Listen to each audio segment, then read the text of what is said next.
Hey everyone, and welcome to episode 21 of Professor's Play, the show where you can get just a pixel of deep thinking with your mostly nonsensical video game discussions. We are back to talk about Super Mario Wonder a little late this week due to some scheduling mishaps and also like snow days. It snowed a bunch around here. This week, myself, Professor Phil Chavot, Professor Brandon West, Professor John Adams, and our guest, Professor Cameron Williams, will continue discussing Super Mario Wonder and talk about our first impressions with that game. So as we talked about last 4 weeks ago now, we talked about getting through World 4, so I'm going to assume that we all got through World 4? I'm on World 4. Yep. Okay. So you two did. I know Cam finished the game. I know John also probably finished the game. Yep. I got through World 4, and I did a couple of things more, just had a little bit of time. And Brendan, you're on World 4, which is great. I'm on World 4, That's, yeah. So are you doing the sand dune? Yeah, things? I'm in the desert. I actually went to the fungus place first, and I was like, wait a second. Because technically, like, World 4 could be one of 3 worlds. Yeah. Yeah, and I didn't know at first that you could go out of order, so I was like, wait a second. That's why I suggested we get to World 4, because we could have that discussion about Oh, I thought you wanted us to do the same one. either one. Okay. I guess I forgot to ask, so I'll ask, which is very bad etiquette for me as a podcast host. I should introduce you before you speak, but I kind of did. But anyway, how are you guys doing? I am tired, but I'm here. I'm trying to figure out what to do with my hands. I'm having one of those days where like you they feel don't like feel like there's any way they could rest naturally. You feel like oddly like tactile, like everything is like everything. Like, have you ever been like, hey, what do you do with your tongue when you're not using it? And then all of a you sudden son of a bitch. Hey, how your eyelids feel? This is horrible. Let's stop. I don't want any turning more. this into a horror episode. There's a paragraph online where someone did a copy pasta of just all that. So you just be like viscerally uncomfortable. Yeah, I don't even remember all of them, but I'm pretty sure like the ones we just talked about were all on there. I don't know what to do with my hand. I do. I was thinking Ricky probably. Yeah. I don't know what to do you with can my just keep them hands. to your side, Ricky. It's okay. And at one point, I just took my shoes off and held them in my hands. Cam, how are you? Doing well. Yeah, it's been a good semester, and super looking forward to today's episode. Nice. Yeah, we're more into it. I'm enjoying it more than I was last week, so I feel less curmudgeon-y, I guess, which is nice. Although I am hard for Phil. I know it is. Curmudgeon-y a lot. Yeah, It's a good word. I am. Yeah, it's my tombstone's gonna be like curmudgeon-y, but nice. So we're gonna start talking a little bit about our likes and dislikes, right? Since we're about the same point in the game, which is great. So I asked you guys to keep this to like World 4 kind of thing. So the first thing that I thought was interesting is that in this game there's like a real economy for stuff, and that doesn't mean like the gameplay economy, but you can buy the equivalent of stars in this game. Yep. Yeah. Which is new for me. Can you do this in like Galaxy or something? Not that I know of. Yeah. Not that I remember. Cam, you play more of this stuff. Yeah, I don't remember. I don't think you could in 64, and I don't remember. I'm thinking of like some sort of gimmick where you can buy one at some point, but like this you can pretty reliably get stars, right? The Wonder Seeds, which I think is I enjoy in the sense that like you don't have to grind as much. Like if you're one short and you're like, I don't want to go back into that level, I can just buy one with the coins that I have. And they have like a different currency for that, right? Which I thought was really interesting. Yeah, just throwing money at the problem. No, I just actually didn't know you could do that. Oh well. There's been at least one moment where I would have rather liked the. Do you visit the Poplin shops? You gotta visit the Poplin shops. The mom and Poplin shops? I visit him and I get the Wonder Seed from him, and then I just leave. And then he like shows up and keeps talking, and I'm like, why are you still here? Well, you can go to the shop and like buy more. No. Yeah, there's usually one or two. And you can buy lives this way too. I buy a bunch of lives. Yeah. What happens when you run out of lives? You just nothing. Restart the level. You restart the world. Do they kick you out to the world? The level? The level. And then the they don't prince shows up and he says, "Oh no, what are you doing?" And then he like gives you 5 more lives. And he says, "Be careful next time." Oh, so I shouldn't be buying a bunch of lives? I think it's good for the end game, but intermediate part of the game, it's not a big deal. Okay. As long as it doesn't make you like start the game over. No. I always keep like don't need to 10 make lives you restart on the hand. world. Yes. They cost like to buy 5. It's 20 purple coins. Yep. Yeah. And you can get 20 purple coins in like a level. Easy. Yeah. Sorry, I didn't mean to interrupt. Oh no, please. That was a good interruption. So you should go back to the mom and Poplin shop and buy some of those. And some of them are like, if you find one in the sand, there's one in the sand dunes that sells a Wonder Seed for like $20. Yep. What? Yeah, it's like hidden. Because usually it's like 100. Yeah. Yeah. Okay. And then one of my dislikes here, which again I don't think is fair, and I even wrote down like I shouldn't get angry about a game about what it isn't. Like it's not about this, but it doesn't have the thing I come to games for, which is like I've been realizing what I come to games for. Like as John pointed this out to me like last week before the episode, and one of them is like tactical stuff, and the other one is like story. And one of the things that really irked me in my playthrough of this one is when you go to this third world, which is like the shining waterfall, which I thought was weird because it's yellow water. With the sensei. Yeah. Yeah, the Golden Falls. The Golden Falls, right? Yeah, so he doesn't shut up. Yeah, and he's just like, oh, you want to beat that giant thing? Well, first you got to prove to me you can do it. I'm like, how about you just give me the seed so I can like do that kind of thing? And I was like, I don't understand why you're making me do this. I get that it's a whole like training montage situation. Training montage. But I'm just like, it feels like me beating the next world kind of shows to you that I could do this kind of thing. So the lack of story kind of like it doesn't help me get into it as much, and this is something that Brandon noted as well, right? So you mentioned a couple of things here, like the game. There's not some things that I want from games, but you said there's a couple of times you didn't know what to do. So like, tell us a little bit more about that. Yeah, so I got into World 4, and I hit like. You mean the fungi world or the sand world? Sand. Okay. Yeah, the desert. And so I hit like 2 different levels in a row where I was just sort of sitting there going. Did you have the right badge on? As I don't know. Maybe that's the problem, right? And one of them I was just like, all right, Google this. All right, where is that 4th one? Oh, there it is. And so then I managed to find it. So that was just God dang it kind of moment. And then the one I'm currently on. It's a puzzle level, but I cannot figure out how to clear the spikes. And so I'm just sort of sitting there for a little while. And eventually like, okay, I'm going to go do something else with my life. And that's the problem, because that's what they don't want, right? Right, because I put as like my like with this game is Mario to me is at its best when it's very kinetic. Yeah. Right, like running through the levels and getting on a roll and like clearing the level and hearing all the coins clink gets you that little dopamine rush. When you're not really thinking about like you're just kind of like operating on like a flow state almost. Exactly. Like and jumping and running and stuff. And that's the most fun I've had with this game is when I like hit those sort of peaks. Yeah. But then any point where that momentum dies, I just sit there and go, I think I'd rather be doing like all of these other things right now, right? It's like, where's Baldur's Gate 3? Right? Definitely not for me. Not for you, not for you. But yeah, so the momentum like kind of it really comes and goes with me, and I really start noticing how the game doesn't have things like tactics or story or the ability to use a gun.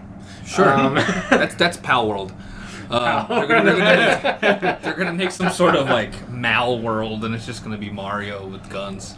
Robot Chicken's done that. Grand Theft Mario's nice. What they did. But I start noticing all that stuff whenever that momentum does die, which unfortunately it does. Sometimes. I see what you're saying, because like I found myself enjoying my gameplay more like as I've gone into like the tougher levels, so to speak, the ones that like require you to like jump fast a couple times and like jump in this little perfect arc so you can jump the next, which I kind of am enjoying now. But sometimes when I get to a point where I'm like, there's a door here and a door here and a door here, I have to go through one of these doors to open the other door to get to this door, and I'm like, at that point I'm just like, this is a little too slow for me, I guess. I really enjoyed the levels that are just like, the levels that I really enjoyed are the ones you get on that zip line thing and it just like propels. I love those. And even the ones that like require you to like zip back and forth, I just like the moving fast. So, which is interesting because like I don't really like Sonic. Like I was gonna say, you guys are describing Sonic. Yeah, no, I don't. You were playing Sonic. I know. That's what. Yeah, I kind of noticed that. But that's the thing. I don't actually enjoy playing Sonic because I think it's too fast and I'm always hitting stuff. Right, but I enjoy it here, so maybe I should try Sonic again. I think if you got good at Sonic, you guys would prefer Sonic, is what I'm hearing. Maybe. Mario is full all the time of like puzzles and secrets, and like there's like layers of depth to Mario, where it's like layer 1, we just run through the world as fast as possible. Layer 2, we run through the world carefully trying to figure out all of the little hidden nooks and crannies. And so like you guys are saying, take away layer 2, send me back to like Mario 1, and I would be happy. And I mean, I think that's a valid opinion, but I do think that is an opinion that doesn't exist for the majority of Mario players who maybe have been playing Mario games for a Well, while. I think you have to remember, my goal is not to speedrun this game, but I am trying to finish. I am trying to finish, right? And so I'm very much not doing anything I don't feel like I have to do. It's like, I've got 10 Wonder Seeds, boom, I'm opening the next thing and moving on. But that's like somebody getting on one of the recent like Assassin's Creed's game or like Hogwarts Legacy or the Witcher games and being like, I just feel like I've been playing the story and the story progresses from one quest to another and they want me to do all these like side quests and little village visits. I mean, that is like, a real like concern sometimes because sometimes side quests take away from stuff. only if they're poorly done. Yeah, but if like they're they well are in done, Assassin's Creed usually right? actually in the open yeah, world. but like you're But- complaining there's more game for you there? Is that No, the- that's not the thing. Because No, like I enjoy no. it more when and it is more kinetic. When like it feels more like I'm flowing and stuff. And I get that it would come with like me getting better. It would like increase that feeling. That feeling would come up more often. Right. But sometimes, and I am finding the stuff that like I did get the badges from the Poplin stuff, and there's some badges you have to buy, right? So I am like doing the stuff you're supposed to be doing to prepare yourself for the levels. But sometimes I get to a level and I'm like, I can't find all 4 tokens right now, and so I'm just not gonna. Right, and that sort of thing is like my least favorite thing in gaming. Like just not knowing 100%ing it. Yeah, not knowing where to go or what to do. I don't know what it is about me, but I have like 0 patience for that shit. Well, no, that's fair. I just and like, I think look, that's the throw game another design. band of orcs at me so I can kill them. I don't want to have to figure out the 87th. It's puzzle. for me. It's more like if I don't have to do this. There's no story reason for me to do this. And the gameplay for me is this isn't like the kind of game for me. Like, and I admit that. So if Mario Kart, I can go in and like, oh, you need 10 coins in this really hard one to do this. I'll go do it because I enjoy Mario Kart more than this. Right. But for me, for this, I'm like, I'm getting 10 Wonder Seeds. I'm doing the next thing, right? Because that's like kind of how I play this game. Because Mario isn't usually for me. But at the same time, I wrote down here that I'm starting to like enjoy the aspects of like, okay, I have to jump here now to avoid this bullet bill, to stop between the 2 bullet bills, to jump again after the next bullet bill. Right. And I talked to you about how I enjoyed the hop to it levels, the one where like if you jump, the enemies jump with you, and Right. sometimes they come into your platform because that teaches you really well. Like you shouldn't be just jumping around all the time. Right? You should be. No Sometimes button it's mashing. better to not jump. Yes, which I really enjoyed. So it's been an interesting experience because like I started off being like, yeah, just another Mario game I'm not going to enjoy as much as other people, which is fine. And now I got to the harder stuff theoretically, and I'm like kind of it a enjoying it little more. Yeah. Kem, you want to jump in here, say some Sure. stuff? Yeah, Come to my so defense here.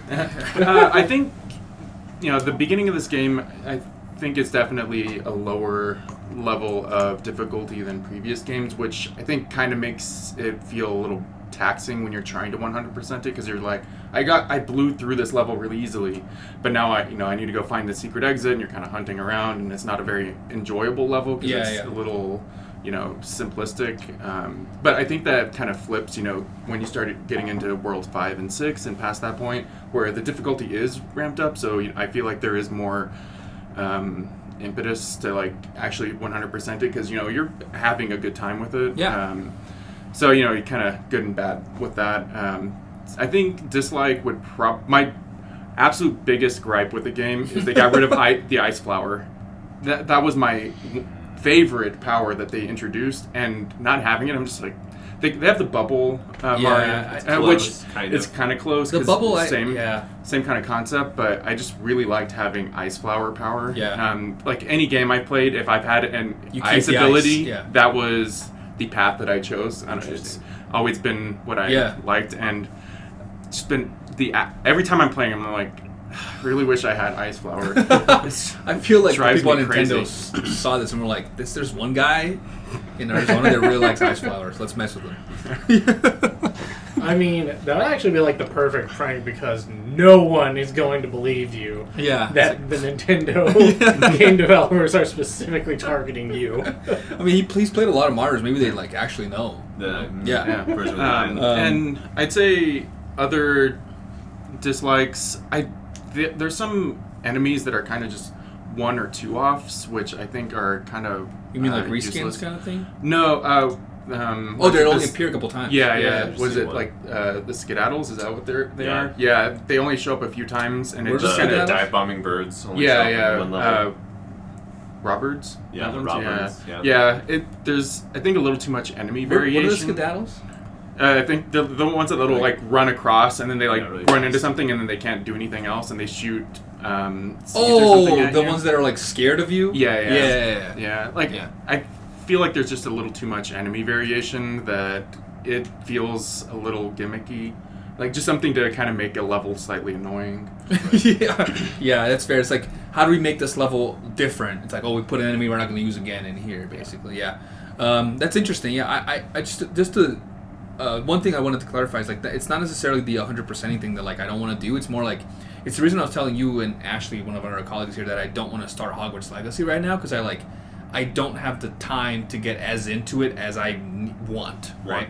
Or don't feel like that way right now. So maybe if I watch like a couple Harry Potter movies, I'm like, oh man, I want to dive into this world, right?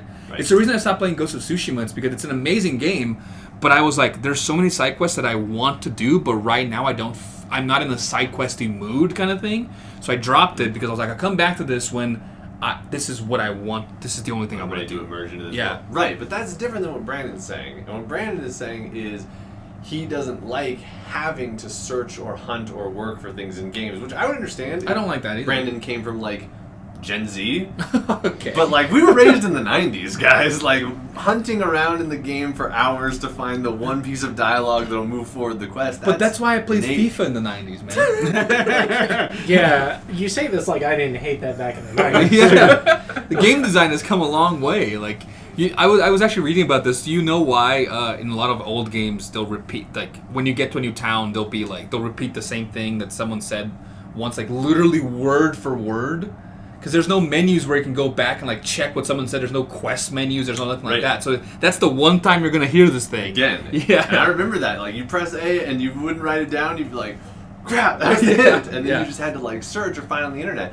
My point is like, Mario is not that. His world's better than that, and the fact that we're still trying to push that needle over to basically every game. Because this is a slippery slope argument, so I admit it in advance. But if you keep pushing Brandon's needle all the way to its ultimate conclusion, we have games that are just quick time events where you press X I love and then the QuickTime next events. thing happens. And then you press Y and then the next thing I have happens. an unpopular opinion that QuickTime events make stuff better. Get out of here. Alright, so yeah, that's a slippery slope argument, but it's also a slippery slope fallacy. Because that is not even close to what I said. I said I like the levels where it's kinetic. That is not press X to do the thing. That is sort of what Phil's talking about, of run down the ramp, but then time your jump so that you can dodge the spinning spike ball thing, so that you land on the other side, but then you gotta jump again because there's a Goomba right there. I remember that level. That was Mario 1. That was the first one. Then now we're done. Like, Did I just play- want 9 more Mario 1s? You Yeah. don't need variety? They've already made 9 more Mario ones. I don't know why you're saying that like it's an argument.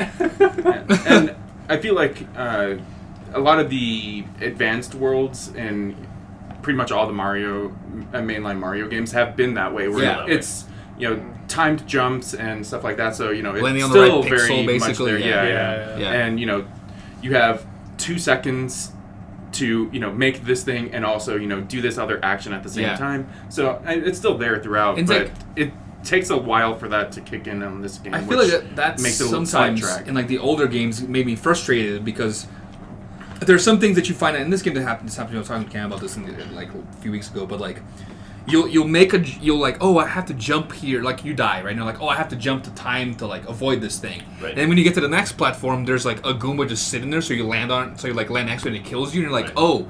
So there's things you only find out by like literally dying, basically. Yeah. And then because this game is generous with their lives, Right. it doesn't annoy me, and I can just try again. It annoys me a little bit, but I can try again. And the other games, like, if you get to that and you're like, oh, I wish I knew there was going to be a Goomba there because the screen wasn't like at that point, and I died, and that was my last life. All right, but let's talk about the generosity of lives, because this is one of my main dislikes about the game. And that's when none of you guys played co-op, but if you played co-op with somebody, right, and you're working with another person and you outpace them on the map, they go into death mode and they die most of the time. Right? They go into a bubble? They go into a bubble and they turn into a ghost in this one. Oh. And if the ghost doesn't re-reach you in time, which is like 4 seconds, and it gets shorter every time they die, then you lose a life, right? But it means that if you're in that flow state where you're going fling, fling, fling, fling, your co-op player is just dying. Which means that I played maybe 90% of this game on a single life. Like, it was like playing, and we bought more as often as we could because otherwise, my co-op player wouldn't be able to play with me, right? Yeah. But I played this game on like extra hard mode for a lot of it. Yeah, so how do you suggest that, like, because like it used to be you got a little bubble and it would just kind of float around and you have to pop it. Yeah. Right, so how do you suggest they do? Like, do they split the screen once they get too far? Split the screen is the best way. They should have split the screen. That Okay. would be. But if they aren't going to split the screen, I think the ghost mechanic only makes sense in a competitive environment where like there would be some incentive for the player one to avoid the ghost. Oh, the ghost mechanic in terms of like the timing. The ghost mechanic in terms of the timing, in terms of like having to seek out your partner in order to get it, only makes sense if there's a competitive aspect here and you're trying to prevent somebody from being alive, right? If not, we should just have you respawn at the player without a life loss under certain circumstances, and then you get to continue and keep running. Yeah, like if you died because the screen cut you off, you should just respawn where they are. Right next to them, just Yeah. flip right back in. And I mean, maybe give us like a 2-second lead time so that we know we're ready. But the only reason for the ghost mechanic is so like if I was running and I didn't want you to respawn, Yeah, I like- could avoid you. Yeah. Like, which is what it feels like to play from like a second player perspective. So there's a lot of this where it seemed like they're like, we want to make a 2-player game, we want to make a game that like families can play together, that'll be family friendly. But then we're gonna make a lot of non-family friendly choices. Or they could have made another character like a Boo that just didn't die. That'd be right? awesome if they had a Boo. I'd play as Boo. That would just float along Yeah. and like let What you... is the ghost? Yeah. Yeah, little ghost. I go with that. Yeah, Boo would be cool. I mean, nice. it feels like they lost it. It feels like they should have just made a Boo at that point. Right. Yeah, 'cause Well, they have Or like you're a lot of the riding, rest of or the yeah, or like cast. you're riding on a Boo, like Yeah. kind of like you're riding on the Well, low. and we talked about last time, clouds. the reason they didn't make it split screen was because they were trying to make it collaborative and sort of family friendly. But then that's completely outdone by the fact that then your family just drains your life. Or you force. have to wait.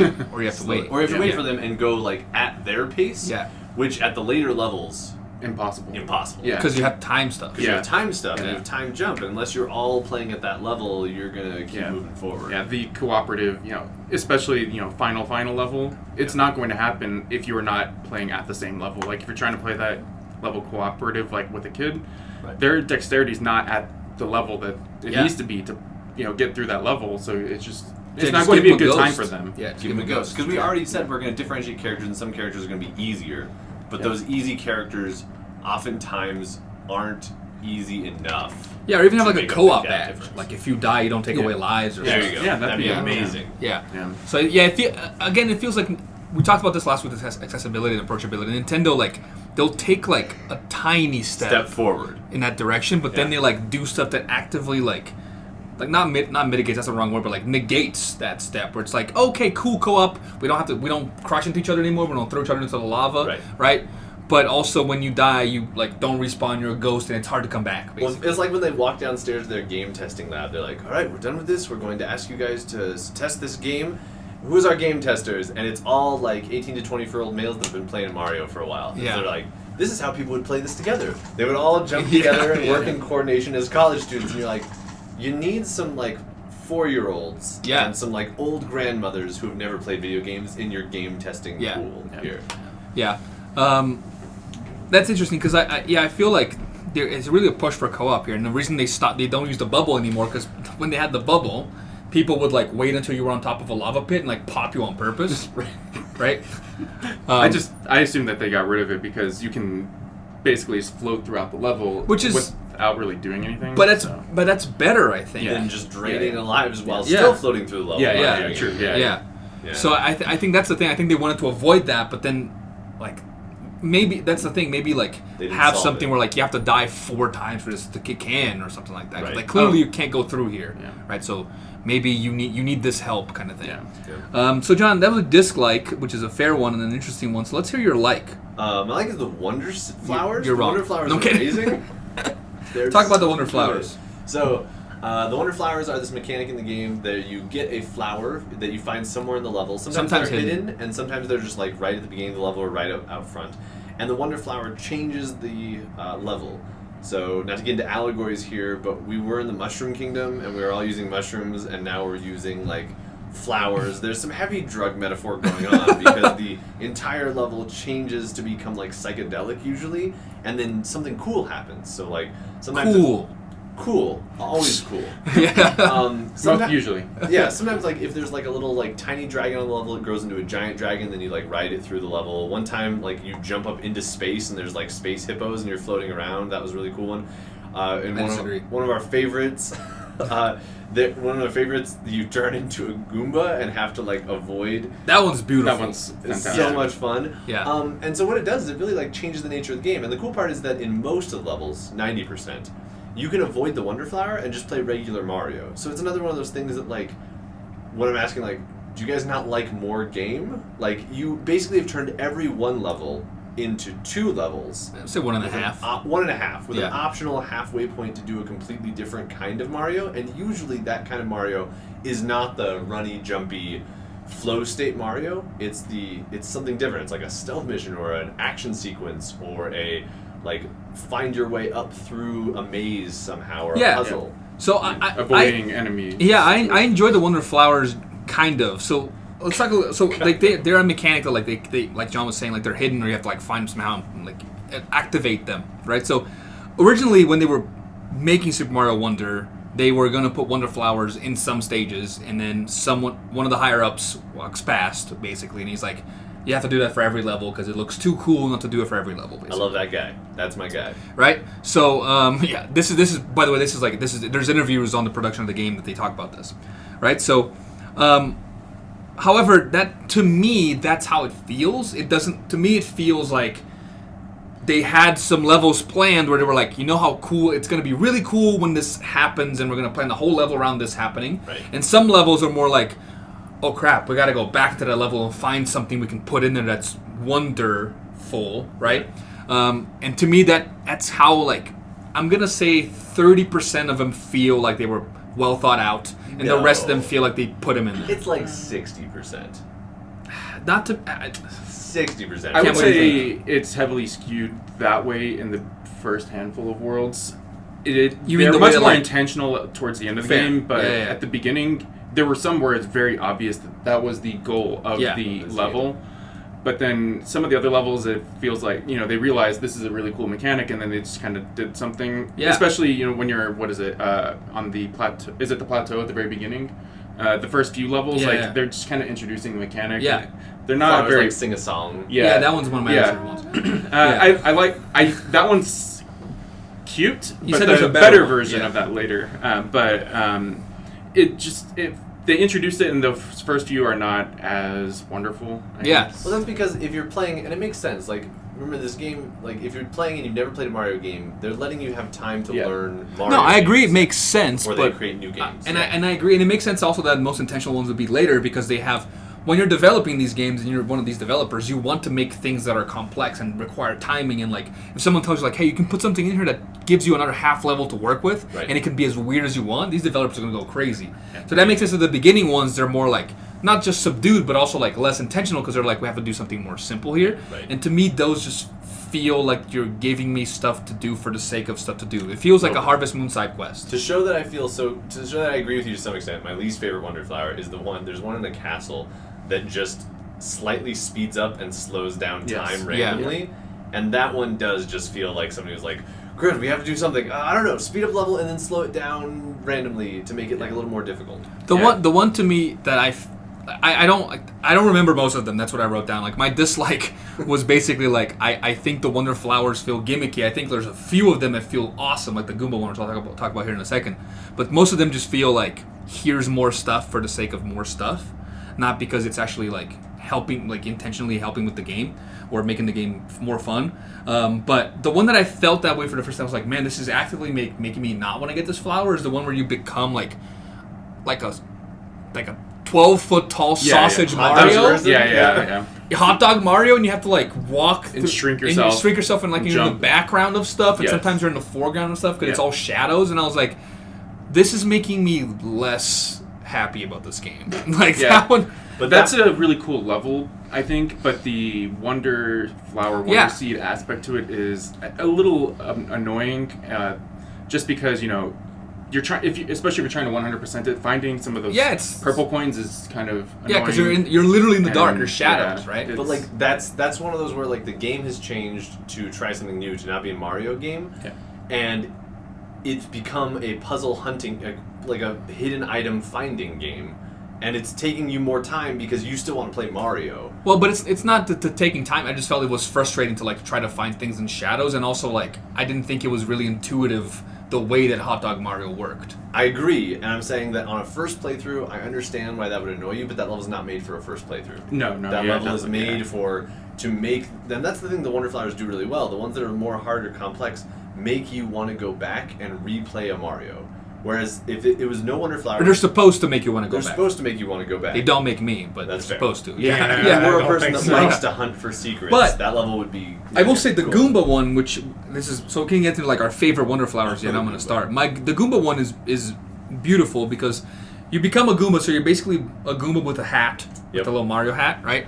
And you can't jump, and you have very little skill, so to speak, but you can walk over spikes, which is something Mario can't do. Right.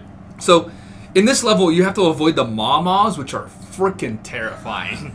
They look like Clodsires if you play Pokemon, but they can open their mouth as wide as like a cobra. Yeah, and they they just like eat they Goombas. eat Goombas in one bite.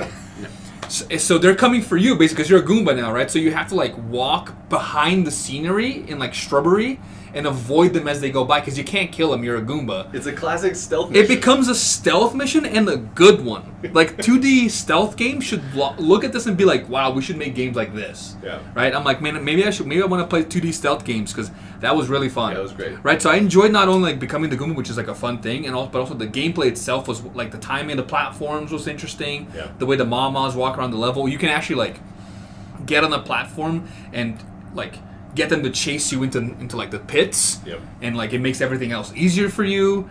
So I really enjoyed that, and also the Wonder Flowers when you become a Goomba are just unhinged. Oh, the little like the talking flowers. Yeah, the talking Yes. flowers. Sorry, they're unhinged. They say stuff like, "Oh my God, I just discovered a new species" or something like that, and then they'll say, Wonder what you taste "I wonder like. what you taste like," Yeah. which is a play on the like. one of the first levels. They Yeah. said, I wonder what a Goomba tastes like.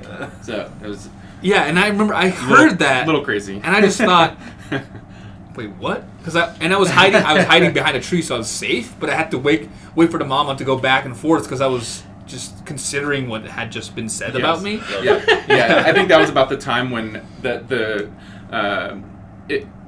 I suddenly was very, very into the Talking flowers? Talking flowers. And I was Yeah. like, oh, this is amazing. Yeah. But I think it was that one level when the switch flipped, and I was, oh yeah, this is great. I love it. The talking flowers are they're Jarring at first, but it is very charming. yeah. after Unhinged a I while. think is the best way to. I still think that our description of like Deadpool, but like toned down a bunch. like yeah, children's. yeah, Yeah. children's Deadpool. Yeah. Fourth wall breaking. So that was my least favorite was probably the Piranha one or the Hot Dog Mario Shadow one, but my favorite one is the Goomba one. John, what was your favorite one?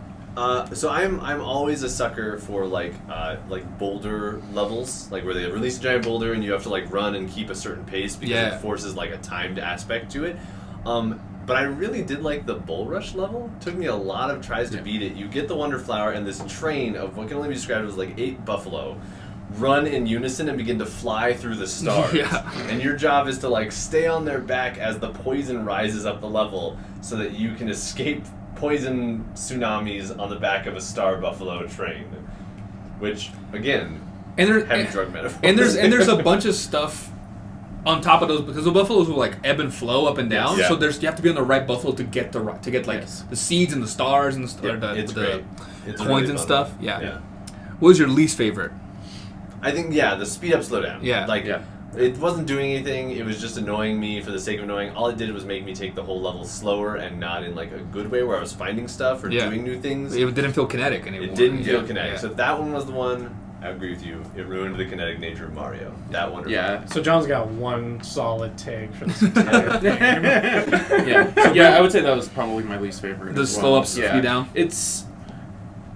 It was exciting when it first happened, but then I got really tired of it really fast. I was like when it happens, like, oh shit, yeah, all right. About 30 seconds later, I was pretty done with it. Yep. Yeah, because like when it speeds up, you're like moving really fast. All of a sudden it slows down. You're like, oh, I kind of just Yeah, and you can easily blow past your platform Yeah. on that, and even with just a tiny motion. Yeah. And I don't know if part of it's because I've heavily abused my Switch, and these are the original Joy-Cons. Man, so I can't believe you have the original Joy-Cons on that thing. yeah, Yeah, and I so got they've had some issue with Yeah. motion in other games before, like Breath of the Wild and Tears of the Kingdom. So I don't know if that also played Probably a little bit. of a Yeah. role there. And just it grew old really, really. I feel like quickly. even the slow down one, I actually lost a life in the slow down, which made I was like embarrassed, but I was like, it's because the animations for jumping for some of the things take so long. Yes. Yeah. You don't notice that in real time because it just kind of jumps, but it like ducks down for like a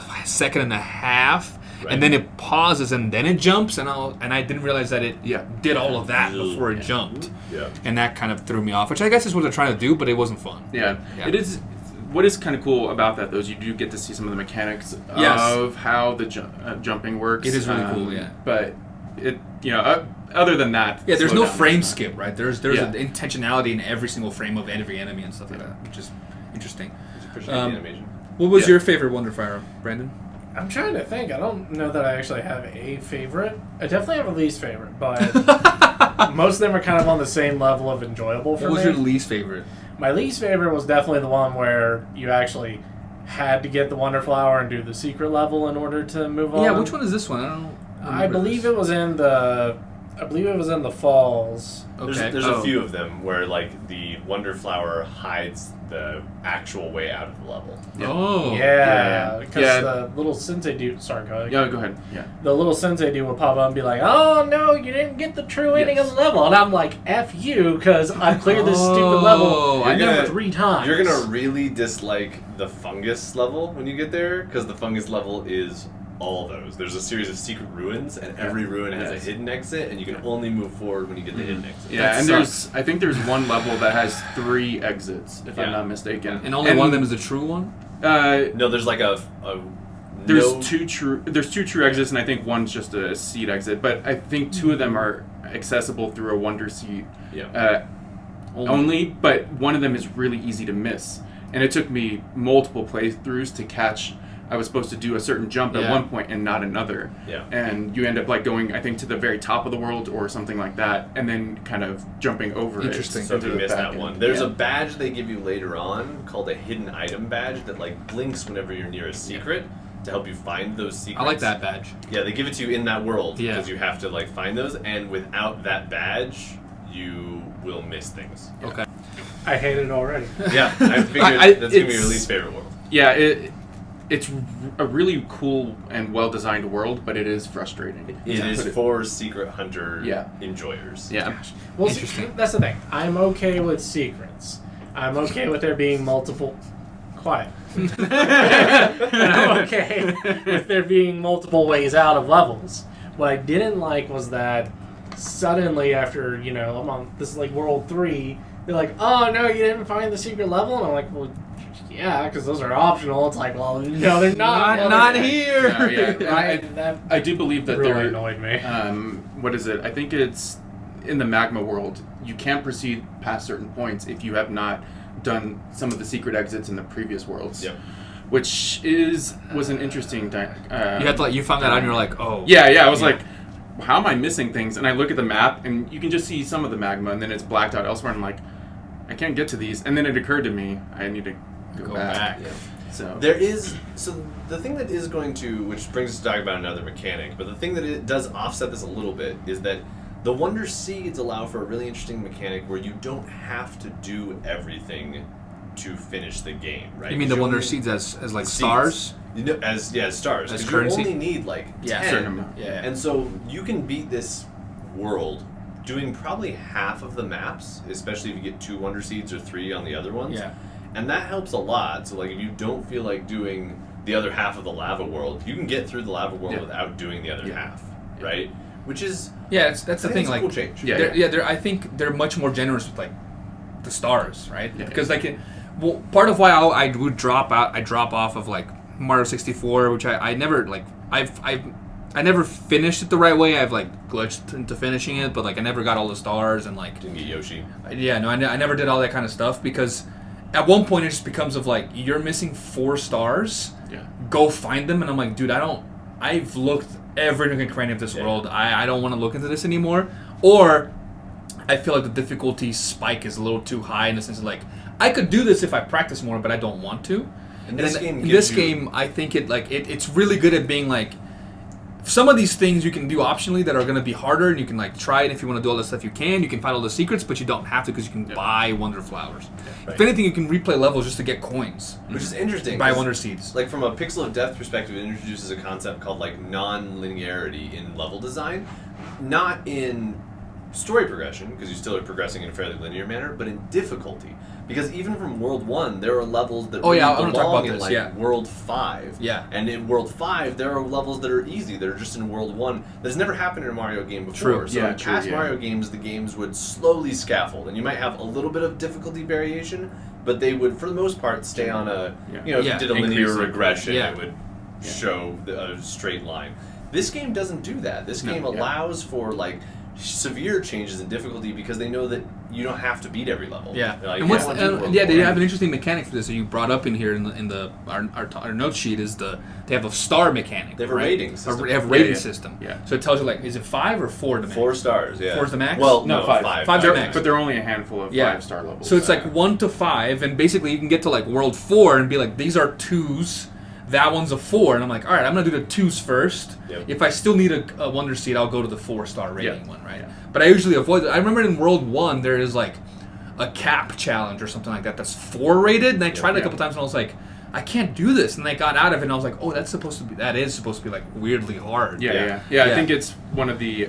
It's not the in the overworld map, which is pretty nice because it does allow for this variation where you don't have to follow a linear progression or Yeah. quasi-linear where you have like branching level choices. But here, it's just totally non-linear. But I think that is not on the main path to get to Petal Islands and stuff. So that you can easily miss or run up against it and then be like, oh crap, I don't have the skills for this. So then you just come back to it later, which is pretty interesting. I think, and that's what I was talking about. I think that's why they do the difficulty better because like you can get to World 4, and if you're still only at a 2.5-star level, Right. you can do the 2s and the 3s and not need to do the 4. Right. Right.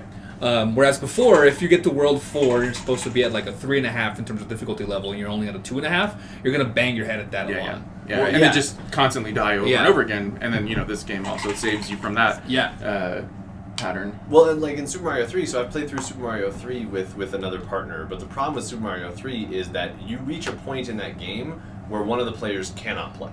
They're just incapable of it, right? Because like World 8 especially for Yeah. Super Mario 3 is like It is tough. tedious. It is Yeah. real tough, even for like somebody that's been playing Mario a while. Whereas this level, really outside of like the final castle, there's no levels where I felt like we couldn't immediately pivot and play something easier. Yeah. And even then, there are levels that aren't even like completion based. They're just based on like time and effort invested. Things like the puzzles, things like the killing the the KO battle arenas. KO battle arenas. Yeah. And great. one thing I did like about this, which is, if I'm not mistaken, a pretty big change from the other mainline games, is there are levels where there's no enemies or anything, and you are just finding hidden platforms and the I don't know, flower badges. Tokens? Tokens. Yeah, Throughout the level, and I Yeah. thought that was really cool.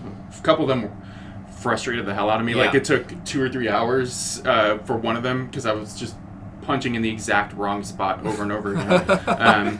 But I think that was a really cool addition, introducing more puzzles. Yeah, and into you this can't game. lose lives in those. Yeah, You can, and then the keep cool trying. thing is like you can find. So let's say you find 4 tokens, you need 5, and you can't find a 5th one. You get frustrated. You leave. When you come back, it has recorded that you found those. Right. Right. So you can like just keep looking for the one that you don't know. And there was a cool mechanic that they use in one of those. They use in a level too, but they like put in one of the token finding ones that was. There's like a rain cloud, and you can swim up the rain. The rain cloud. Which is yeah. really that was interesting as that well. was pretty cool. Yeah. And then it switches between being a rain cloud and cloud. just being a puffy cloud. Yeah. So then Like you jump have back some and forth. timing issues. Yeah, to- yeah. Those are good ideas too. I think to like again. I think it's a like communismation of the stars. They're like everyone gets a star, right? So you can like socialization of the stars almost. So you can like go into these levels with no enemies and get a star or a wonder seed. You can go into levels that's just enemies and just combat and get a seed or get like coins and stuff. Right. So I think they're adding more ways for you to get the major currency of the game. Right. Which is how I think you get people to stay playing. Like I think this is going to be the most completed Mario ever. not because it's like more recent and more people have games, but because I think it is easier in the sense of like not necessarily the levels, because you get to the end and it's difficult, right? There's difficult levels at the end. Still easier objectively. Yeah. But also because they allow you more chances to progress, right? Different ways of progressing. Like if I'm not good at the cap thing, I can do a challenge that doesn't involve the cap floaty. You feel much less stuck. Yes, yeah. You almost never feel stuck. I haven't felt stuck at any point. Yeah. I would say the biggest time where you will maybe feel stuck is the secret jungle fortress levels. Because you have to be like, you physically cannot progress until you find those secret entrances. Yeah. And just Google it, Brandon. Yeah. I'm going to. I think maybe one of the other hang-ups is World 4, which is the Deserts End world, right? That one is a little annoying in a certain way where you don't actually know where all the levels are when you enter. And and some of them don't unlock until you've done other things. Yeah. Like you have to walk around and hit like a button for something to show up. And I was just screwing around and I was like, where are these? They're supposed to be here, and I can see them on the overworld map. They're like the actual map, and I can see like, oh, there's a dot there, but there's nothing there. And it's a little frustrating, but then when you see kind of screw around a little bit, then you unlock it. And then I think some of those hidden ones were some of the best levels in the game. I agree. Too. I think like the what was it, the ninja one? Ninja ones. Yeah, that one. Yeah, that was weird, but I really liked it. Yeah, that was the one that like it's under the waterfall. Yes, or the sandfall. Yeah, I thought it was when I walked. I wrote it in here like was one of my things that I changed as I was playing, and that's why I was like thinking about what is my enjoyment with Mario comes from, because I think that world like fundamentally embodies what Mario is for some people, which is exploration, right? And like finding stuff. And that world, literally, you have to explore there's the overworld, there's the mid-world, and there's like in-level. You have to explore like the mid-level world, right? Where you're literally, the levels aren't there. You have to find them. They're mirages, or they're buttons, or they're hidden behind things. And I thought that was really interesting, like to bring that into like the mid-level of worlds. When I walked in, I was like, dude, just give me the levels. I just want to do this. Right? But then I started running around, and I was like, I found a couple mirages, and I ran up, and I like ended up finding a couple stores that were hidden. And I was like, and I found like tunnels that connect to toads in different locations. It's cool. Which was cool. And I was like, you know what? I actually kind of enjoyed this aspect of running around and like finding levels in this way instead of like directly go into the next world. So I actually kind of enjoyed that. But at first, I also was like, okay, this is annoying. Yeah. My first reaction when I started the game, like I bought the game and some of my students were in my office, and I brought my Switch and we were playing it out, with it that next morning, and I just hated like the scampering around the mid-world level, just trying to get to places, but because I don't know, there's not much to do until World 4, and then it actually has a purpose, and I thought, all right. I felt the same way. That's why I was like, I don't understand. I get why they're making you run around a little more, because in Super Mario Brothers U or whatever, like sometimes you have hidden blocks in the overworld. And then I was like, okay, whatever. Maybe there's going to be some hidden blocks here and there. But in that world, it really makes sense why they don't put you in just a straight line. Right. And there were some of them in the first world, too. Just so you know, like when you go back, like, did you find the underground levels? I did. I didn't do them, though. Okay, because they exist as part of the first. So there are a few that, like, I think the desert level makes them obvious. Yes. But there were some hidden ones back that you would miss. And all of that, I think, really does add to the replayability, because that's the hard thing about Mario, is that if it's all linear and it's all just like a straight run-through, after you beat it once, then unless you're a speedrunner, there's no replayability. This one has a lot of replayability. This one has a lot, because there's a lot of stuff to find, and you didn't have to do it all the first time, so you can go back and play a completely different Mario game. Yes. So let's talk a little bit about the influence from the Mario movie, Super Mario Brothers movie, not the one from 1994, but the one from recent. We don't you excuse that movie as a masterpiece. I unironically love that movie. That movie is the reason Nintendo didn't make movies for 25 years. Oh, I don't doubt it. And it also almost killed, who was it, John Leguizamo's career? Almost John Leguizamo's career. Career. If you read up the stories on like things that came out later about how that movie was in production, like they like ran out of money halfway through and got more money somehow, and like the director would show up drunk. Bob, whatever, the guy that frozen in my trauma memory. They should be. The guys that show the guy that plays Mario, Bob, whatever, he's like a famous like older actor. Yeah, he like they would show up and they would just be like drunk and at Yep. work and like no one I forget. I think the director or that guy didn't read the full script until like they would get to the scene and be like, oh okay, and just like do it. Have you Yeah. seen the new Mario movie though? No. Okay, Which so- is why I can't like weigh in on this. Tangential, but did you guys ever watch? What was it? There Will Be Brawl, the internet. I have watched series. that. I thought that was Yes. actually really, really good, That is grounded really- take on what Yes. Mario would be like in the real world, and Yeah. I highly recommend. I don't know if it's still available online or if Nintendo Yeah. like struck it down or whatever. Tried this but afternoon. Yeah. It was a really interesting take. Yeah. It'll be somewhere. So the new Mario movie, right? It's fully animated. It's done by Illumination, which is the studio that does Minions. It's better. If It's you're gonna it's watch it, oh it's pretty it's enjoyable. Yeah. I would describe it in the category of a fun romp. I agree. Yeah. That one's It a is fun romp. romp. Yeah. It's you're going through it. You're not really thinking about stuff. You don't think about stuff. No. Things are happening. There's a lot of color on screen. You get a lot of callbacks and callouts to stuff. You have Funky Kong whose job is just to like drive people from the door to like the palace. Great. Yeah. It's great, right? So, but there's a couple of things here that I think we can see the actual impact in the game in Super Mario Wonder, right? So the art style, first of all, which is like a little more rounded and like A little more popping, rounded, a little and more yeah. 3D CGI. very Yeah. very colorful. Yeah, very, very colorful. It's more colorful than Super Mario. If you go back and look at the Mario U games, like the color palette is the same. This one is like they turn the saturation up. Yeah, yeah. Right.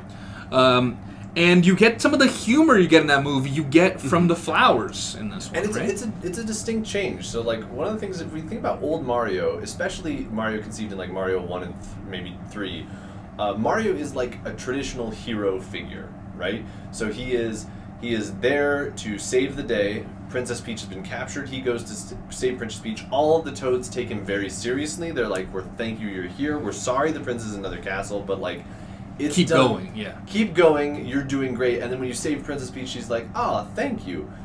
Yeah, this game really follows more along the movie, which is where in the movie, not to spoilers for those of you that haven't seen the movie, but Mario starts out as like just a New York City plumber with his brother. And he's not the amazing hero, and in fact, he's a little bit incompetent in comparison to Peach, because they're trying to show the growth of sort of women in video games franchises over the years. And so there is... And also the way that essence makes of sense, because Mario comes from the real world. There's no way he would be as good as Peach at like platforming. Right. Right. Because Yeah. platform is not a thing that people do. And Yeah. so here you get a little bit more of that. Mario is treated less seriously as a figure and as a character, and there's a lot less real high-level urgency. So in the original Mario games, you're fighting Bowser. Bowser is a fire-breathing dragon over a lava pit, and when you don't hop over him correctly, you die in lava. Yes. Right?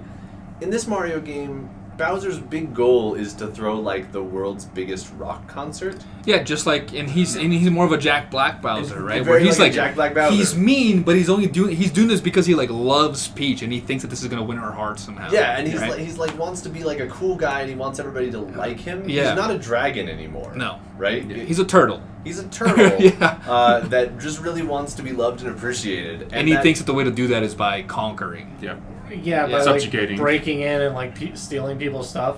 Like I'm Yeah. saying, I say the sequel to this game, we're gonna go into Bowser's house and just like break all of his stuff. Be like, I was yeah. thinking about- how does that make it feel? Yeah. Turning it on his head and playing an entire game as just Goomba or something. Super Mario, Yeah. Bowser's empathy. Not Bowser's fury, Bowser's empathy. Yeah, and I think it's interesting to think about because you don't even have to be Mario. No, Like no, in anybody else. Mario, Luigi, Peach, and Daisy play the exact Identically. same. They don't have any differences, right? There's no advantage to being Mario over Peach, Right. except for what we talked about in the last one, where like you can't see the Daisy and Peach's like feet, so that you don't know where they're standing in terms of the pixel, which gets a little confusing when you get to like the harder levels. Right. But there's no like advantage of actual mechanic. Right, and we talked about it, but the Flowers commentary very much reflects an unsure hero, right? Like, the Flowers are like, oh, I wouldn't step there if I were you, and then you step there and something breaks, and they're like, I told you, I don't know why you never Yeah. listened to Yeah. me, right? Which is it just feels very different. So Or the they'll whole- actively like undermine it and be like, I wonder how you would taste. It's like, what are you gonna do? Like, yeah. So we've shifted from, like, an action movie to a comedy movie for children. To a comedy action, yeah. Yeah, and I'm not, like, which bothered. is what the movie Which is. is what the movie is. Yeah. Yeah, I'm not bothered by it. And actually, the tone shift works really well, which is why it works well in the movies. Yeah. Because when you start thinking about Mario, it breaks it a little bit. And Yeah. so that alleviates the need to think about it too hard. But it is different. And I think we're going to keep moving in this direction. Because obviously, the Mario movie made I agree.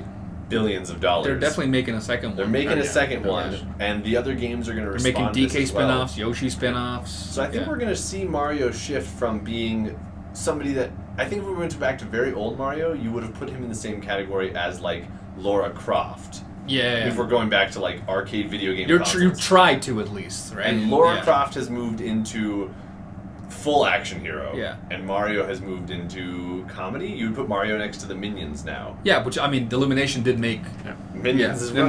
then, I don't, not explicitly said, but another aspect that kind of ties the two together is they both dropped the damsel in distress from minute one of the game or movie. Right. Peach is a competent queen. Yeah, and not captured by Bowser and completely unable to self-actualize basically. And same in the game.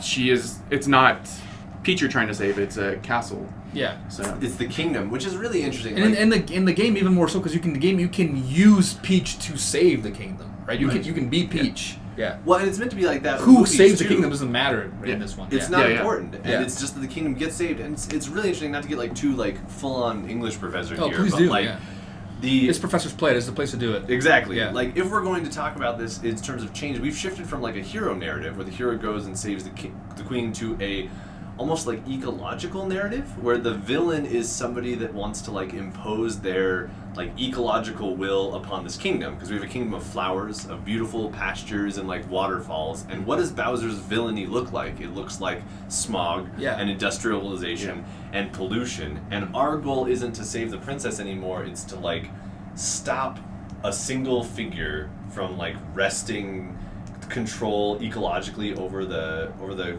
current climate. It's a very eco-communist message to be thrown out at little kids, right? That the ultimate goal here is to go back to a responsible, ecological friendly monarchy. Mario does wear red, so the dots are all connecting. I'm just saying. And there's stars. There's stars that they're looking for. So next game they're gonna be looking, and in Mario Galaxy, they look for moons, which are basically sickles. Yeah.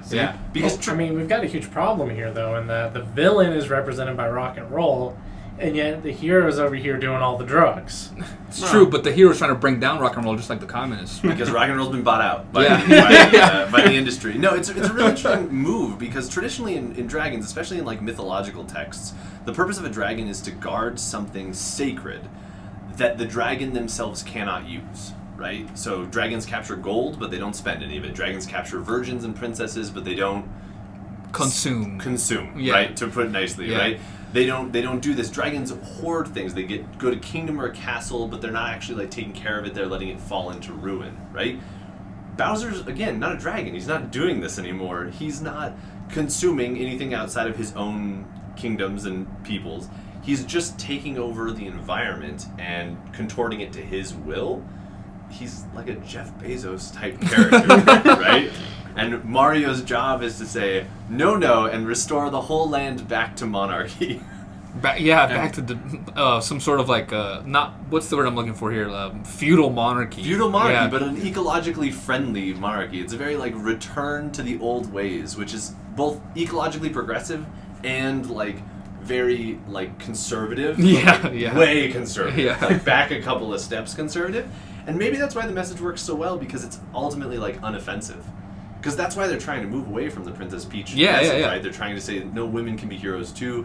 There's a lot of dynamic, involvement that they can have. So we have to choose a villain that is villainous, but doesn't offend anybody, which is hard, which is tough. And that's what I think. And I think we can see the influence of the movie here also, where we had the DK versus Mario is in the movie is a callback to the first game, right? Jumpman Mario. But also they have DK versus Mario games, and the new one's coming out. Right, so they're capitalizing on that, and the art style is similar. And they have a Princess Peach game coming out for the first time in years, right? In a month or two. In March. Which is a core concept of mythology, is that mythology evolves with the social times, and the stories change, and parts of it transfer over. So the part that we're keeping here is the characters. The characters are the same; they work in the same setting, but we're changing the messages, the social ultimate goals of these myths as they get retold over and over. It gets retooled into a comedy, right? And if it's a comedy, we need to like repossess all the other stuff as well. Right. Yeah. So we keep as much as we can, but leave the stuff that we don't want as a society. So I think there's some interesting things to learn from the study of Mario about what kids these days will believe in. I think Does it sound like a new course you're going to be there's offering? a research project here. Yeah. That's all I'm saying, guys. That's why this exists, right? To plan research projects. So, great final discussion there. It's about all the time we have. So, just a first impressions overview here. Like, I'm enjoying it more as I get deeper into the game, which is not usually what happens when I play Mario. But I think it's part of it is the eco-communization of like the game, right? Where they give you more stuff so that you keep playing. Right. I'm like, please, yes, that sounds good. What are your first impressions, Brandon? What do you think? Are you enjoying it more or less than you expected, I guess? It might be growing on me, but at the same time, I say that with some reservations because of these next worlds might be the ones where I'm yeah, like... that's true. Yeah, I guess I'll find out. Because of John and Gamma. I guess we'll put a pin in that. I'll find out about the fungi world. Yeah. Fungus world? Fungi? Fun guy. I know. Stop. Yeah. John and Cam, I know you two finished, but like at this point in the game, can you like recall what you were feeling kind of thing? Go ahead. Yeah, I liked it. I mean, I think this is and will continue to be maybe my second favorite Mario game to Super Mario 3. And I think if it was like 20% harder, I think we'd be right in perfect. This is really just because there's a podcast I listen to where like one of the guys is just like, I love Super Mario Wonder, it's a 10, I enjoy everything about it. And the other guy who's like a huge Mario fan is like, I enjoyed it, but it's like a 7 for me. And they like have this same sort of discussion where they're like, here's why I love it. And the guy's like, all the things you love, that's why I don't. Kind of. And that is kind of how it feels between Brandon and I. Cam. Yeah, I'd say that at that point, especially getting to the sand world and having that frustration, like not finding things immediately and then having to play in that mid-world level, that actually made me buy into the game a little bit more. Fair, because I really liked Fluff Puff Peaks, but I didn't like Worlds 1 and 3 as much. Yeah, the Falls one. And Falls is the worst world. Yeah, it was, that just felt kind of like a chore. Yeah. Like the sensei is like, try these things. I'm like, dude, just give me I gotta go. You see that thing right there? Flying? And so World 4 is about where I really started buying into it, and then 5, 6, and then the fighting Bowser, that part I didn't like so much, but then really the special world is just top notch. Nice. Yeah, and I think similar to John, if this game was better, like for me, the hierarchy would be Super Mario 3 only because of how much that had changed gaming. Yeah. Like Super Mario 1 was super influential, but then Super Mario 3 I think really changed the way that gaming was done. Yeah, for sure. Lots of secrets, and also the gameplay gets insanely difficult. And then for me, like right below that is Super Mario World. Bros. And Super Mario Wii and Wii U. Like those are like tied. I think I like Wii just a tiny bit more. But then this one is right below that, and I think if the difficulty was higher, I'd probably put it just below 3. Nice. Cool, yeah, okay. So, as we discussed, there's definitely some, explicit move by Nintendo to add some revamped mechanics, which, sometimes feel a little gimmicky, but it's undeniable that they're trying stuff. Right. And they're adding variety, right? So each level is like 1.5 levels at least, which can be good and bad, but they're trying, right? Which I guess, that baby step they like to take every once in a while. There you go. And small stuff like the star system for like levels is really great. Purchasing Wonder Seeds helps you stay in the game. The badges work really well. We'll talk more about the badges in the next one. Next episode, we'll talk more about badges and some mathematical perspectives on Mario. But join us in a couple of weeks where we'll do our full review of the game.